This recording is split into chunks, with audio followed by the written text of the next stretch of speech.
Engine room मध्ये round घेताना ही भली मोठी टाकी दिसली आणि डोक्यामध्ये एक ट्यूबलाईट पेटली. मग घेतला मार्कर आणि लागलो कामाला.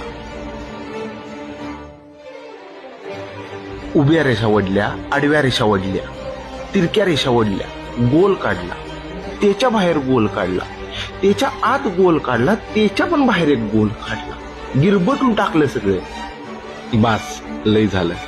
मग फॉरवर्ड स्टोअरला गेलो, पेंट घेऊन आलो आणि रंगवायला चालू केलं. हे असं निवांत हळूहळू कलर मारायला चालू केलेलं तोपर्यंत कोणतरी म्हणालं 5 वाजले. मग परत 80च्या वेगाने कलर मारायला चालू केलं.